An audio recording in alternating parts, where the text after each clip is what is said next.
Bismillahirrahmanirrahim. Assalamualaikum warahmatullahi wabarakatuh. Alhamdulillah, wassalatu wassalamu ala rasulillah wa ala alihi wa man tabi'ahu bi ihsan ila yaumiddin. Allahumma anfa'na bima 'allamtana wa 'allimna ma yanfa'una wa zidna ilma. Segala puji kita panjatkan pada Allah, salawat serta salam semoga tercurah pada Nabi yang mulia, Nabi besar, Nabi agung, Nabi kita Muhammad sallallahu alaihi wasallam. Baik, pada malam ini kita bersyukur pada Allah atas nikmat lan karunia yang Allah anugerahkan pada kita sekalian. Malam ini kita melanjutkan kembali pengawasan malam Kamis tafsir surat An-Nas.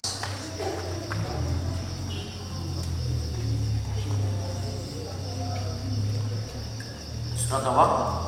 An-Nas. Nanti bagi bahasan terakhir saya tambahkan dengan pembahasan fikih. Tentang pembahasan fikih saya ringkas dari fikih Syafi'i dalam beberapa pembahasan. Baik, kita coba dibaca surat An-Nas. Mas Edi. A'udzu billahi minasy syaithanir rajim. Bismillahirrahmanirrahim. Qul a'udzu birabbin nas, malikin nas, ilahin nas, min syarril waswasil khannas, alladzi yuwaswisu fi sudurin nas, minal jinnati wan nas. Katakanlah, aku berlindung kepada Rabb yang memelihara dan menguasai manusia, Raja manusia, sembahan manusia. Terus? Dari kejahatan bisikan setan yang biasa tersembunyi, yang membisikkan kejahatan ke dalam dada manusia dari golongan jin dan manusia. Itu surat An-Nas ayat 1 sampai 6. Surat An-Nas Tadi dari berapa ayat? 6 ayat nggih. Ini sak kelompok dengan surat Al-Ikhlas, dengan surat Al-Falaq yang sudah kita bahas. Kita sebut dengan surat Al-Mu'awwidzat. Al-Mu'awwidzat itu 3 surat. Al-Ikhlas, Al-Falaq, kali surat apa? An-Nas. Kalau 2 surat minta perlindungan itu Al-Mu'awwidzatain. Al-Mu'awwidzatain itu 2 surat, yaitu surat An-Nas dan surat Al-Falaq, karena di dalamnya berisi meminta perlindungan. Yang satu qul a'udzu birabbil falaq, minta perlindungan dengan Rabb Al-Falaq. Surat Al-Falaq sudah kita bahas nggih. Yang kedua surat An-Nas, qul a'udzu birabbin nas. Nah, sekarang coba lihat catatan selanjutnya. Apa judulnya itu? Tafsir cara lain dari surah An-Nas. Baik, kita lihat bagaimana Imam Jalaluddin Al-Mahalli mengatakan mengenai surat An-Nas. Beliau katakan, qul a'udzu birabbin nas, khaliquhum wa malikuhum, khusu bidzikri tashrifan lahum wa munasabatul lil istifadati min syarril muwaswisi fi sudurihim. Katakanlah, aku berlindung kepada Rabb yang memelihara dan menguasai manusia. Maksudnya yang mencipta mereka, memiliki mereka.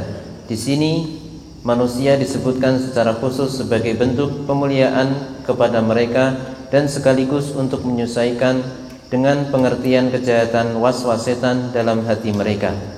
Taib, malikin nas, Raja manusia. badalani au sifatani au atfa bayanin wa adharu ilahin nas al mudhafu ilaihi fihi maziyadatun lil bayani.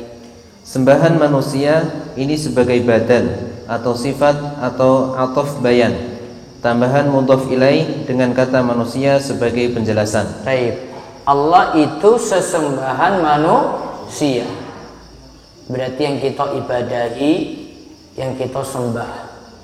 Semua ibadah itu hanya ditujukan kepada Allah Subhanahu wa ta'ala semata.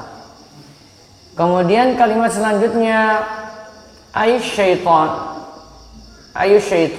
sumya bil hadath min syarril waswas ikasrati mulabasatin lahu al-khannas li'annahu yakhnasu wa yata'akharu 'anil qalbi kullama dzukirallahu.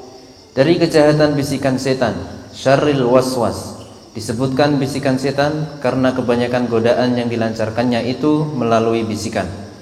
Yang bersembunyi al-khannas, maksudnya setan itu bersembunyi dan meninggalkan hati manusia apabila hati manusia ingat kepada Allah. Nah, setan itu kalau ganggu kita pakai bisikan, nggak langsung datang ke depan kita, Pak, Bu.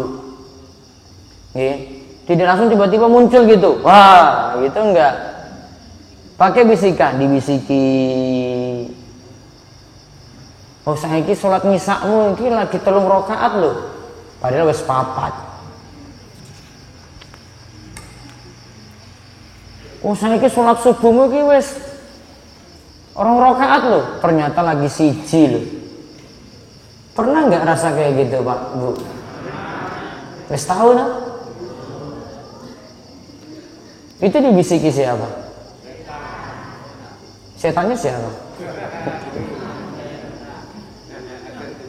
Kalau kejadiannya seperti itu, gimana solusinya? Ibu, wis tahu toh? Gimana solusinya? Apa? Bubar salatnya? Pripun? Wis dibaleni meneh saka awal. Apa? Nggur sujud sahwi. Terus ora ditambah. Hah? Tadi kan misalnya sholat zuhur, iki bingung iki 3 apa 4? Nah, terus kepiye coba? Tambah apa?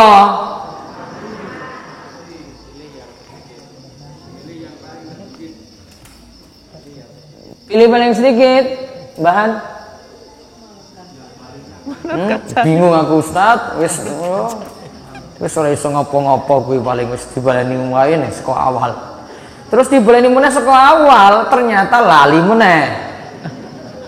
Piye coba? Nah, saya bacakan di sini nih, ini kitab sakti, ini fikih Syafi'i, ini sebentar. Ini sujud sahwi ya. Tentang sujud apa? Sahwi.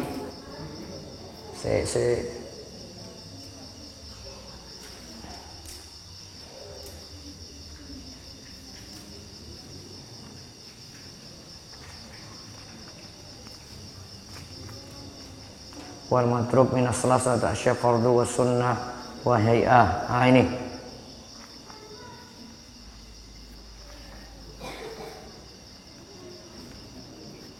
lihat di sini.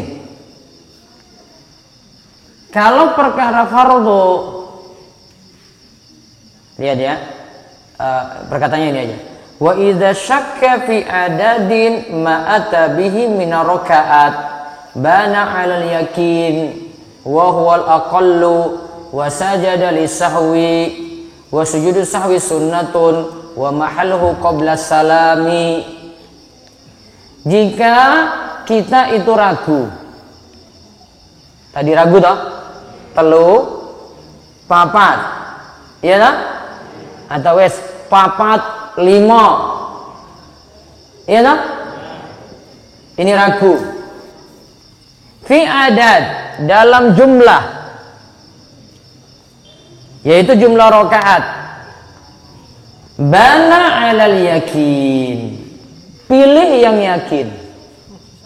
Wahwal aqallu, yang yakin itu adalah pilih yang sedikit. Mana yang sedikit nanti? 3 papat. Telu papat, milih 3. Papat 5. Papat. Nah, misalnya tadi sholat ngisya, iki telu apa papat ya? Milih berapa? 3. Oh, berarti saya tambah sak rakaat lagi. Iya tak? Tambah sak rakaat lagi. Terus dikatakan wasajada li sahwi, kemudian melakukan sujud apa? Sahwi. Sujud sahwi itu apa? Sujud karena lupa. Namun sebenarnya bukan hanya lupa saja, karena ada kelebihan, karena ada kekurangan, bukan hanya lupa. Wasujudus sahwi sunnatun, sujud sahwi itu hukumnya sunnah. Wa mahalluhu qabla salami, tempatnya itu sebelum apa? Salam. Paham boten niki? Piye carane sujud sahwi? Tak praktek apa, Bri? Ada mic? Fi mic. Muka biro saut hadza rajul ya.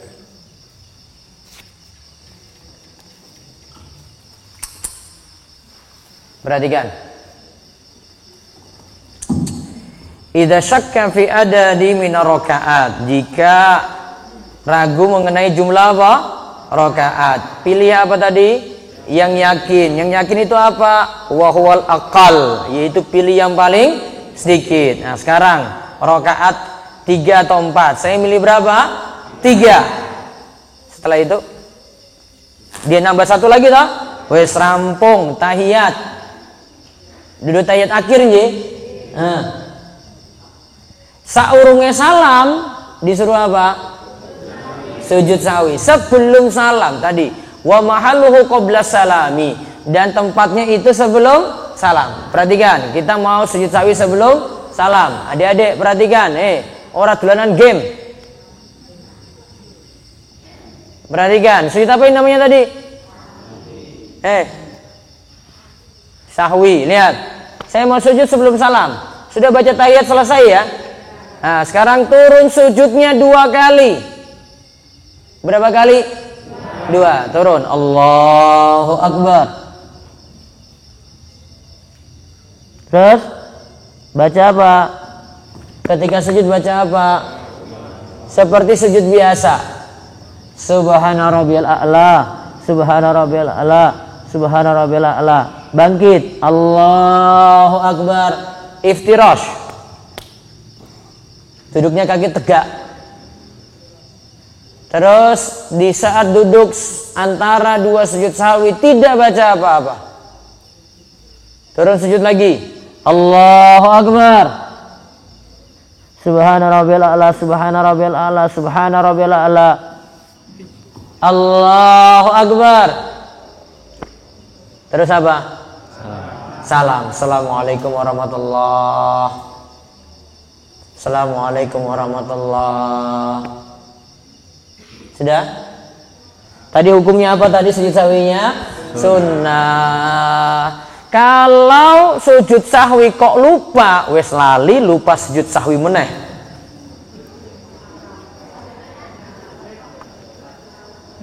Piye carane kuwi, Pak?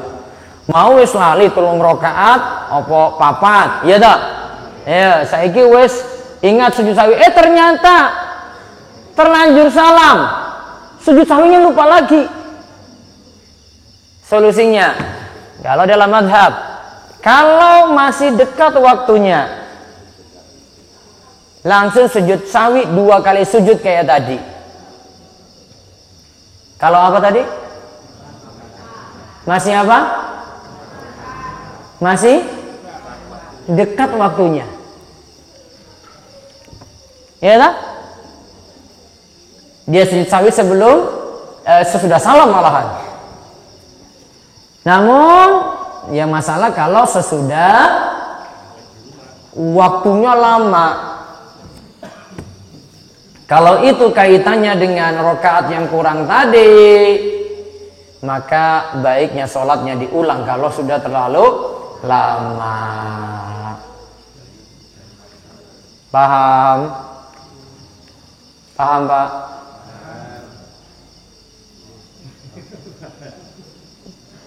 Tadi solusinya gimana tadi? Telu papat milih? Telu. Terus disuruh apa terakhir? Sujud sahwi. Hukum sujud sahwi apa? Sunnah. Tempatnya di mana? Sebelum salam. Terus kalau lupa sujud sahwi, kalau waktu masih dekat, lakukan lagi. Namun kalau waktunya jauh, ya sudah, tidak sujud sahwi. Tapi lihat situ, sholatnya jadi bagaimana? Kalau 3 rakaat kok, sholat isya kok 3 rakaat, waktunya sudah terlalu lama, sudah kentut. Berarti ulangi lagi sholat isya. Wes, pon. Itu sering tak? Nah, mudah-mudahan tidak sering lupa. Terus kita lihat lagi. Tadi setan godanya lewat bisikan. Wah, setan tuh goda kasih bisikan. Kadang bisikannya itu kita dibisiki, akhirnya tidak bangun subuh. Lailun tawilun farkut. Kata setan itu, setan bilang, malam masih panjang, bah, lanjut wae turu, Pak.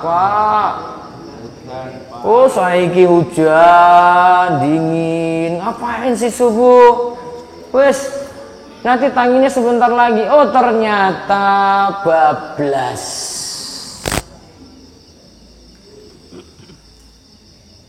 Dia nggak subuh tepat waktu padahal sudah dengar azan. Bablas. Saiki subuh jam 4 kurang loh. Iya nak? Nah sekarang kalau orang itu ketiduran, berdosa atau tidak? Gimana Pak? Dia ketiduran, dia ketiduran, berdosa atau tidak?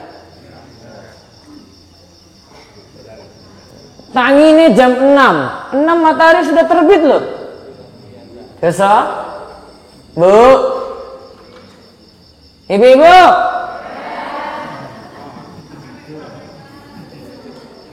Dosa buatan? Tanginya jam 6 loh. Enggak berdosa? Enggak sengaja, dirinci. Ketiduran. 1. Orang mesti lupa. Kalau tidurnya sebelum waktu sholat, terus bangunnya akhirnya sholat tewes rampung waktu nih, ya, maka dianggap sebagai uzur. Berarti tidak masalah dia menunda sholat. Tapi kondisi yang kedua, tidurnya ketika waktu sholat, sudah dengar azan Allahu Akbar, Allahu Akbar. Wes ngerti loh, samping masjid loh, ada toa loh itu masjidnya. Wah, corongnya 4 penjuru tuh kalau kita tuh, 4 apa 2 juga bisa ya. 2 penjuru itu dengar rumah banget loh Pak. Ada yang toanya itu pas di depan pintu rumahnya itu ada itu. Corongnya langsung, Allahu Akbar, Allahu Akbar. Dia sudah dengar azan, tapi lanjut tidur. Wes ngerti loh azannya. Dosa enggak berarti? Dosa. Karena sengaja menunda waktu sholat hingga keluar waktu. Paham ibu-ibu? Baik, berikutnya lagi lihat. Dikatakan di tafsir Jalalain, qulubuhum idzal ladzi yuwaswisu fi sudurin nas ghafalu an dzikrillahi. Dibaca. Yang membisikkan kejahatan ke dalam dada manusia, ke dalam kalbu manusia dikala mereka lalai mengingat Allah. Nah, setan itu bisikan ke hati kita ketika kita itu lalai, lali dia jadinya. Dibisiki terus. Kadang kaitannya dengan akidah. Sudah Pak, jenengan itu berobat ke paranormal saja, nggak usah datang ke dokter. Ini tetangga saya ini sudah pernah nyoba datang ke paranormal yang ini, datang ke dukun ini, datang ke orang pintar ini, langsung sembuh. Datangnya apa tadi? Nah, setan itu bisiki itu. Wes Pak, sudahlah berobat ke sana saja, nggak usah percaya dokter lagi itu. Jenengan lebih memilih mana coba kalau sakit? Uang pinter apa dokter? Dokter yang pinter. Nah, yang penting dokternya nggak punya ilmu hitam. Namun kan ada yang biasanya datangi uang pinter juga tak? Terus ketika datangi dikasih apa istilahnya itu? Jampi macam-macam. Tadi siang itu ada yang tanya konsultasi ke saya langsung, dia datangi orang pintar malah dimasuki jin itu orang pintarnya. Apa orang yang sakit tadi itu? Karena orang pintar tadi dirasuki jin loh. Kena sihir dia. Jinnya ada dalam tubuh loh Pak. Jadi nggak tenang lagi itu, malah mau ngobati, malah jinnya itu masuk ke dalam. Pakai orang pinter. Orang pinter loh tadi, yang aslinya bodoh loh itu. Berarti orang yang datangi juga bodoh, sama 11-12.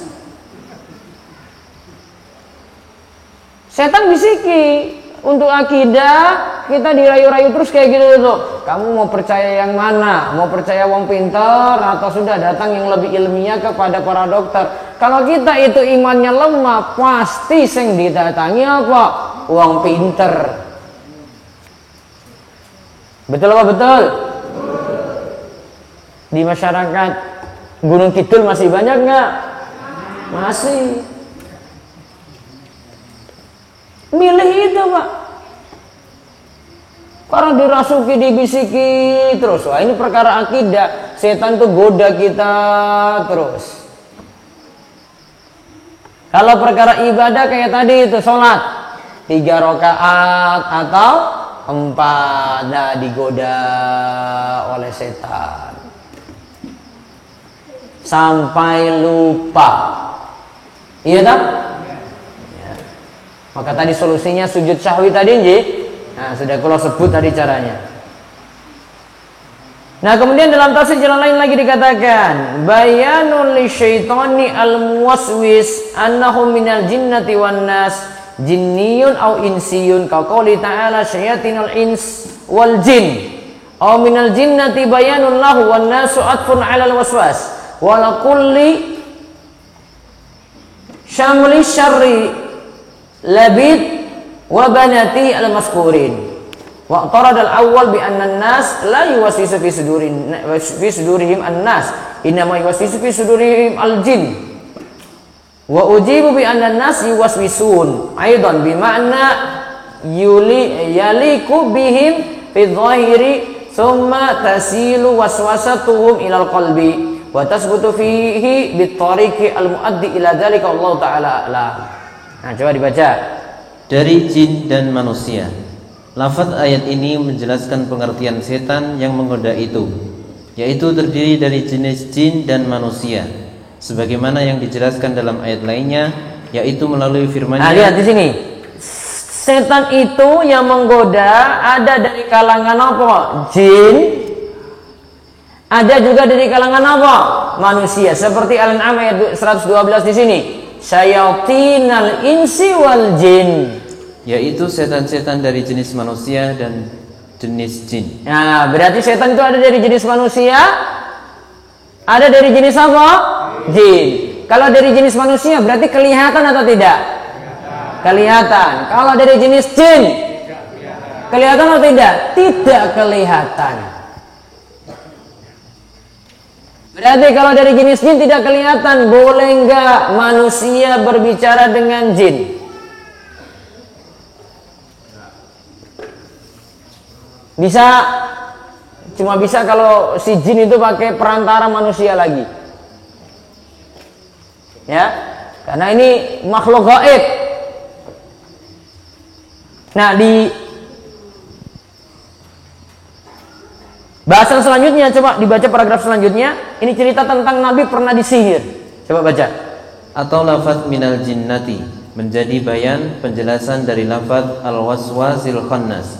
Sedangkan lafadz an-nas diatofkan kepada lafadz al-waswas. Namun pada garis besarnya telah mencakup kejahatan yang dilakukan oleh Labid bin al-A'sam dan putrinya yang telah disebutkan sebelumnya. Nah, Labid bin al-A'sam itu, bapak ibu-ibu, pernah dia orang Yahudi, pernah menyihir Nabi kita Muhammad sallallahu alaihi wasallam.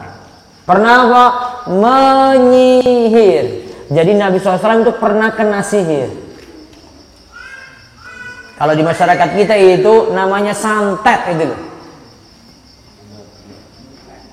Santet itu kan dampaknya macam-macam tuh. Ada orang yang jadi stres, ada yang nggak bisa bicara, ada yang diam saja, yang jadi jatuh sakit, ada yang nggak bisa gerak, ada yang kayak orang kayak hilang pikiran gitu, dia lihat kemana-mana, sudah nggak bisa mikir apa-apa lagi loh itu.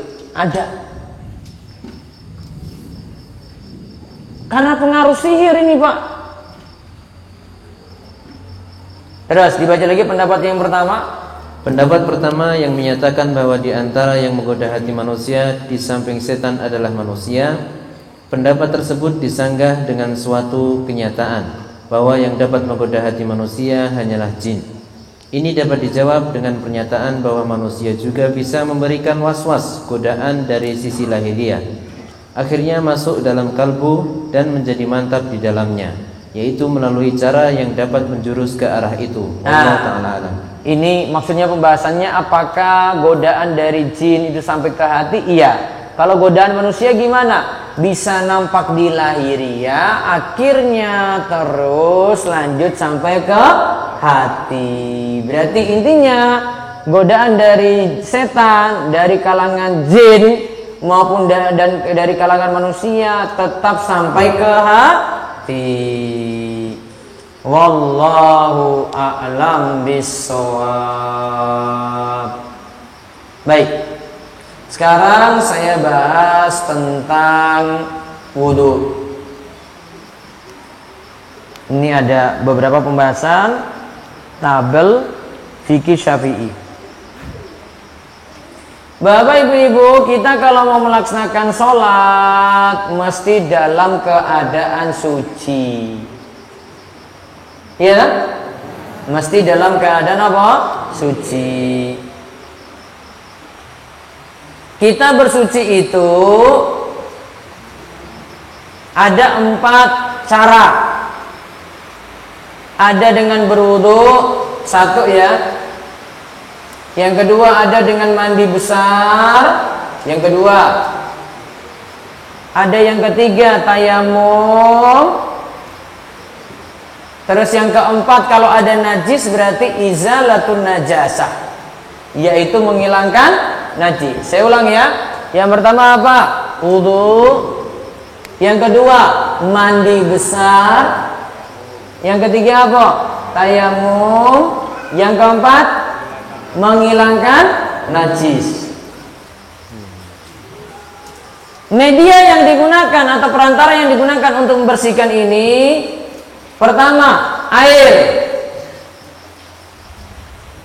ya. Yang penting airnya itu yang disebut air, tidak ditambah embel-embel apa-apa. Bukan air teh, bukan air kopi, bukan air sabun.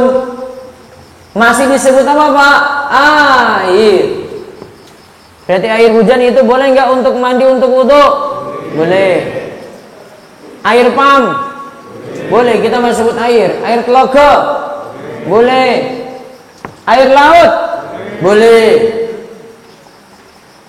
Air salju? Boleh. Media yang kedua kalau tidak ada air menggunakan debu, at-turab.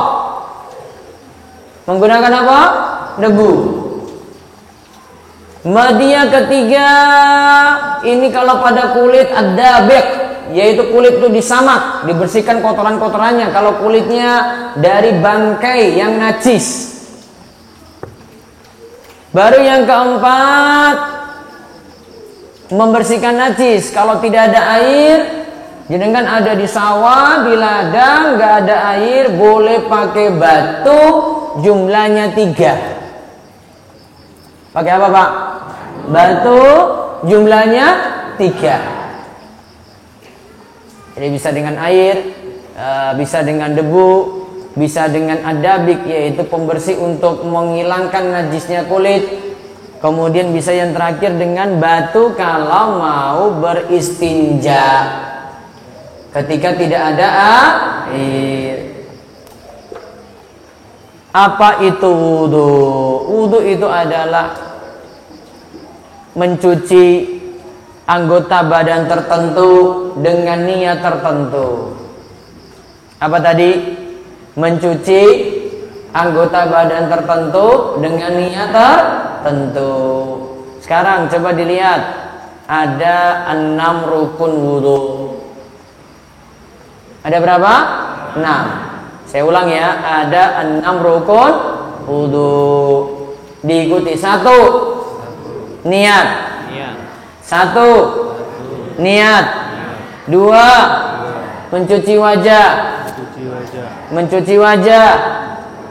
3 mencuci tangan sampai siku, 4 mengusap sebagian kepala, mengusap sebagian kepala, 5 mencuci kaki sampai mata kaki, kemiri ya, mata kaki kemiri ji. 6 berurutan. Nah sekarang lihat, ada berapa tadi? Ada berapa tadi? Apa 1? Niat. Niat itu qasdus syai' muqtarinan bi fi'lihi. Berniat melakukan sesuatu berbarengan dengan anggota wudu yang dibasuh pertama kali. Anggota wudu yang dibasuh pertama kali itu muka. Karena muka itu yang wajib. Setelah niat apa? Membasuh lengan. Lengan dulu apa muka dulu? Muka dulu Pak Parjo. Muka. Mana batas muka? Minta ulang-ulang terus loh. Ini ya muka ya. Ini ya muka ya. Kalau jenggotnya itu tebal, maka cukup bagian luarnya saja. Kalau jenggotnya tipis, maka kena kulitnya. Kalau nggak ada jenggot, ya sudah berarti kena kulitnya. Kayak Mbahan itu loh. Jenggotnya pun di Mbah. Nah lihat, basuh muka. Gitu ya. Terus yang kedua apa? Tangan sampai apa? Sikut. Bisa dilebihkan nggak apa-apa. Yang penting sikutnya kena. Kalau dilebihkan tuh biasanya sikutnya sudah kena toh. Tarik 1. Seandainya ada sampai di sini pun boleh. Setengah aja nggak apa-apa. Ah, biar kena sikutnya. 2. Terus 3. Terus apa lagi? Kiri ya. Kanan dulu rampung, sunahnya gitu nje, baru kemudian kiri. Namun kanan dan kiri ini satu anggota. Seandainya bolak-balik kanan kiri, sah. Ya, ini nanti 3 ya.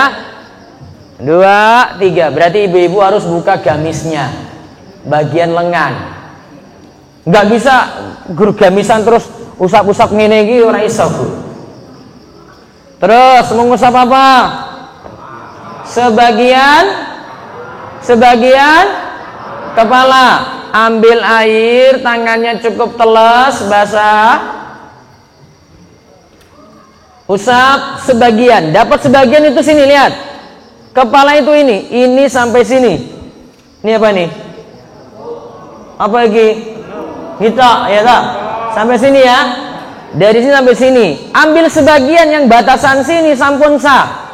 Tangan teles basah, pegang ini. Sampun sah. Namun yang sunnah mengusap seluruh kepala. Tarik dari depan gini, tangannya jempolnya gini, sini. Ban, ini nih.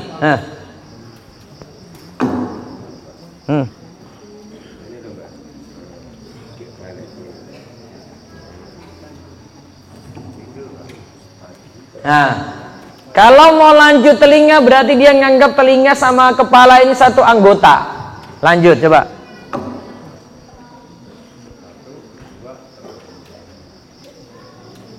Cara kedua, kepala dan telinga pisah. Lihat.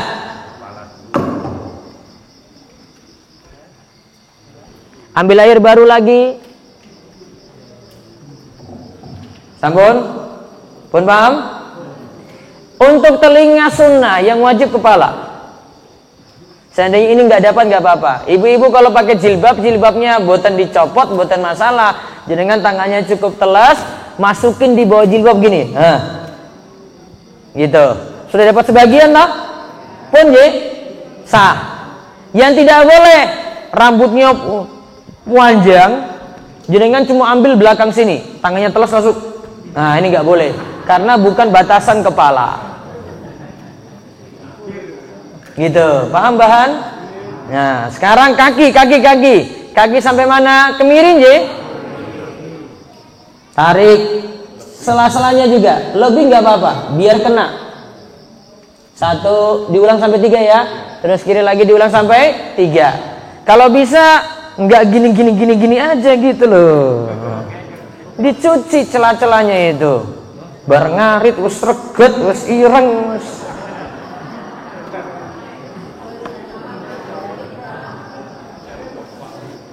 Setelah itu berurutan. Paham berurutan? Tertib berurutan, paham? Gini. Misalnya. Karena berurutan itu rukun. Misalnya, pas sudah sampai kaki, dia lihat di sikunya ini ada yang belum kebasuh. Itu nggak bisa cuma ambil air terus tak usap gini-gini. Nggak bisa, Pak. Karena tidak lagi berurutan. Iya tak? Urutannya kan muka, tangan kanti sikut, kepala, telinga tadi gabung tak? Terus kaki tak? Kalau dia cuma ambil air sini, oh berarti tidak berurutan lagi. Paham? Adapun cuci tangan di awal, kumur-kumur, menghirup air ke hidung, hukumnya sunnah. Kalau ditinggalkan makruh.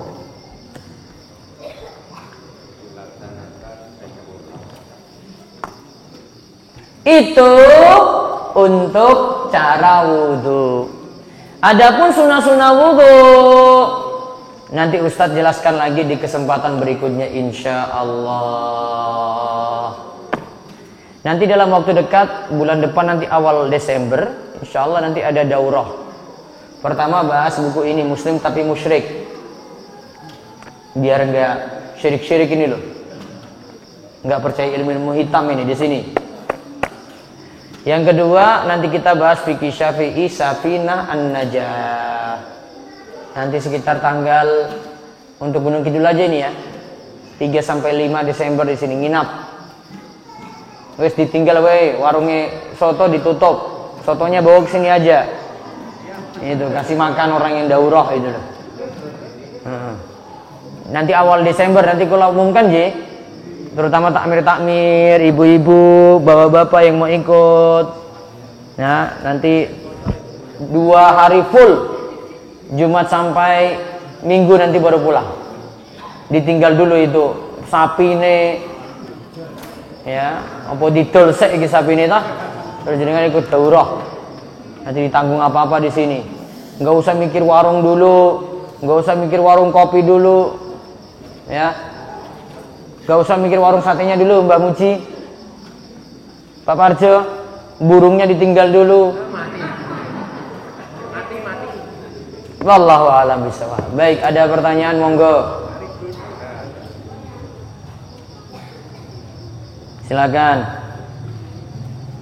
Assalamualaikum warahmatullahi wabarakatuh. Waalaikumsalam warahmatullahi wabarakatuh. Yang mana ini yang nanya?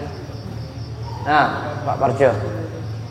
Yang ingin saya tanyakan yang pertama, saya tuh sering Coba main suarane di mengerti ibu-ibu itu loh. Seru. Assalamualaikum warahmatullahi wabarakatuh.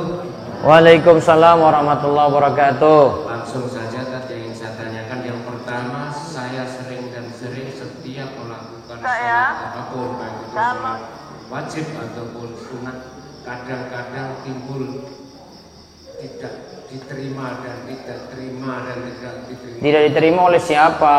Allah Subhanahu wa taala. Itu kadang-kadang timbul.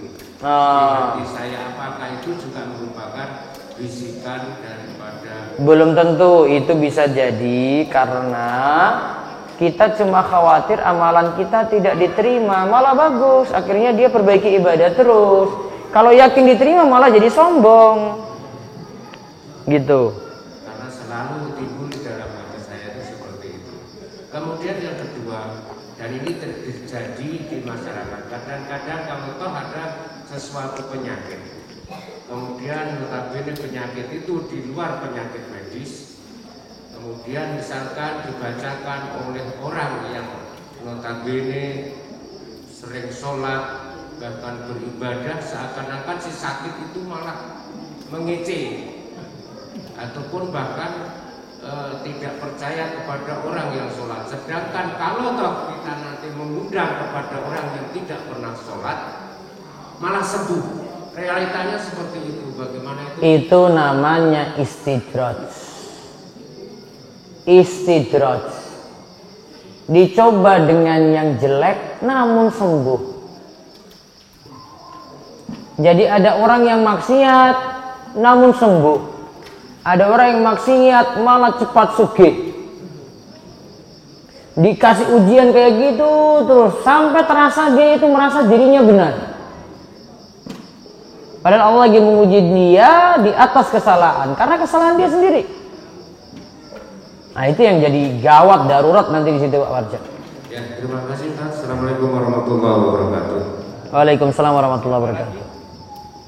Moga-moga ibu-ibu bapak.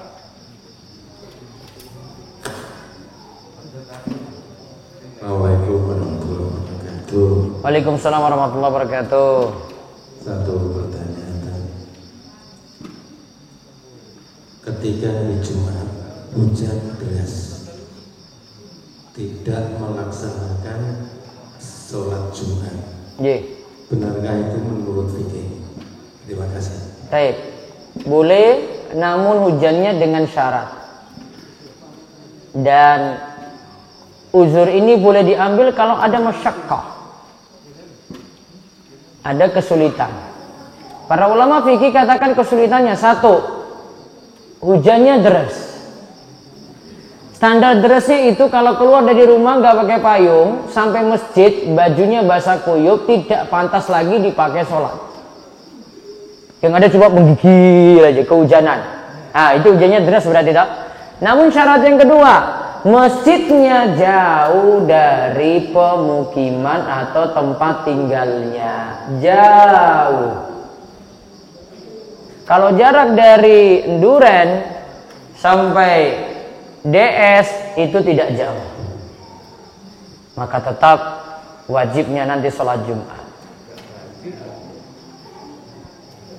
Sebisa mungkin seperti itu. Karena tidak ada masyaqqah lagi. Karena bisa pakai payung. Kecuali kalau masyaqqahnya ada, kesulitannya itu ada, maka sholat Jumat tidak dilaksanakan, sholat Jumat diganti dengan sholat zuhur. Sholat Jumatnya diganti sholat apa? Zuhur. Berarti 2 rakaat Jumatan tadi diganti zuhur 4 rakaat. Seperti itu. Pun paham? Baik. Ada lagi? Pak Parjo lagi. Pak Parjo.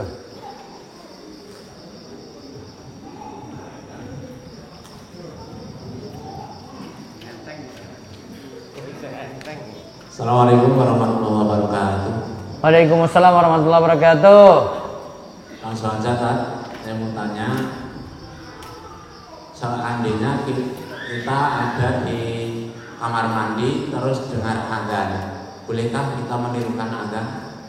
Adab di dalam toilet, tidak boleh menyebut nama Allah, nama Rasulullah atau ayat Al-Quran. Yang kedua, Ya. bagaimana cara kita sholat supaya kita bisa khusyuk? Khusyuk. Ada 2 cara. Yang pertama, bangun keadaan diri dulu supaya bisa khusyuk. Yang kedua, lepaskan gangguan-gangguan. Contoh gangguan saat sholat. Ya, konsen dalam sholat itu kalau ada makanan, ya, makanannya sudah siap saji, kita lapar, berarti dahulukan mana? Makan dulu apa sholat? Makan, berarti makan dulu. Contoh lagi, Nabi SAW itu pernah suruh Aisyah itu mengganti tirai, ada penutup di dalam rumah, itu yang ganggu konsen Nabi. Ya, yang ganggu konsen Nabi. Beliau minta supaya diganti dengan yang warna polos saja. Berarti ini gangguan, tidak bisa membuat khusyuk. Mengurangi konsentrasi. Contoh lagi yang gangguan saat sholat, ya,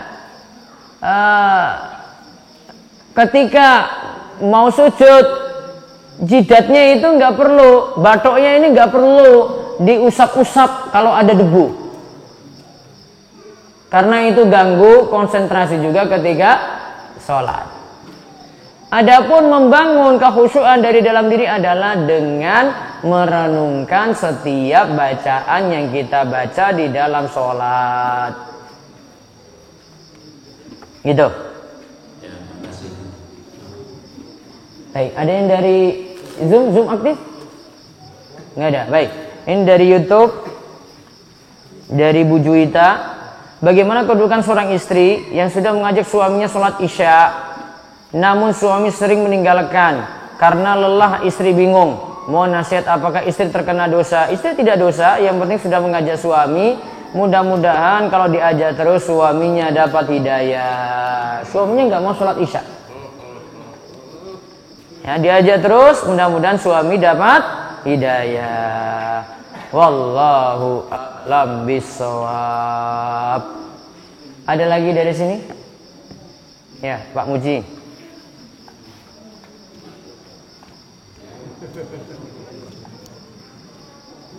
Kok sing takon muji kabeh.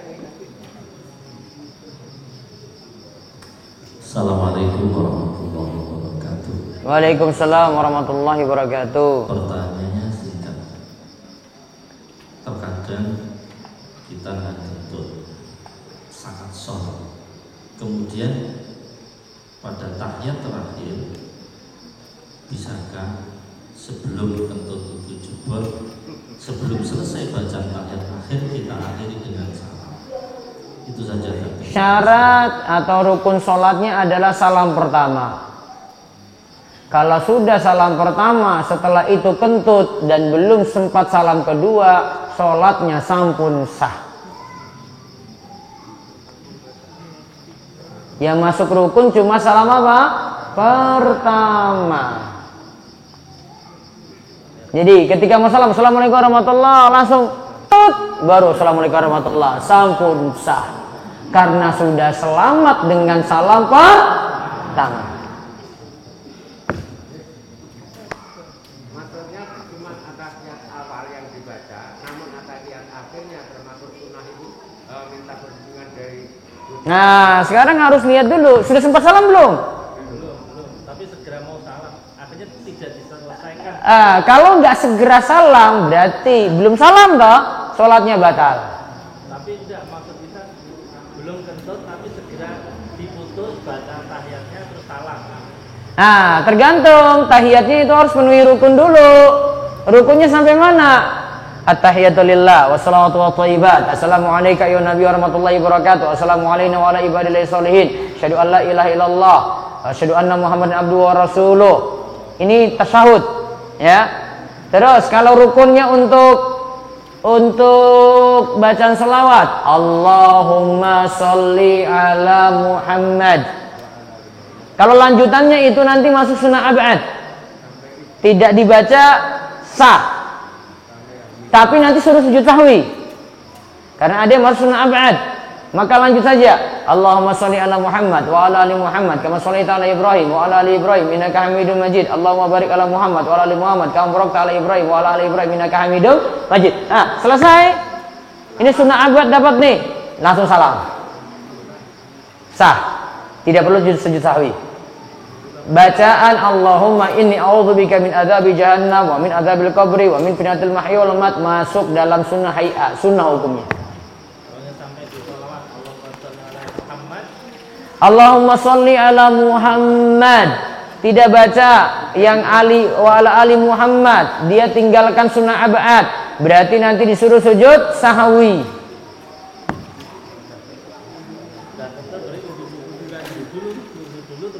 Kalau adanya sunnah ab'ad itu bagian dari sholat, walaupun sunnah. Kalau tidak dilakukan sujud sahwi. Kalau dalam waktu dekat, nanti ada rincian nih. Yang jelas dia sujud sahwi. Kalau waktu dekat dia tinggal kerjakan sujud sahwi. Kalau waktu lama, kalau sampai wudunya batal, apakah nanti membatalkan sholat? Nanti ada rincian lagi. Saya belum bisa jawab. Tapi yang jelas baiknya baca sampai sholawat selesai. Terima kasih. Baik, cukup ya? Cukup nih? Adik-adik ada pertanyaan? Hah? Tadi bahas surat apa tadi? Surat apa? An-Nas. Rukun wudu ada berapa tadi? Ada berapa? 1. Niat. 2. Refi. 2 apa? 1 apa? Niat. 2. Apa? Basuh muka. Terus 3. Basuh tanah apa tangan? Tangan sampai 4. Mengusap kepala. Separuh apa seluruhnya? Sebagian. Yang kelima, kaki sampai mana? Kemiri. Terus yang keenam, apa? Berurutan. Totalnya berapa tadi rukun wudu? 6. Baik, kita cukupkan. Kita tutup dengan doa kafaratul majlis. Subhanakallahumma bihamdika asyhadu an la ilaha illa anta astaghfiruka wa atubu ilaik. Assalamualaikum warahmatullahi wabarakatuh.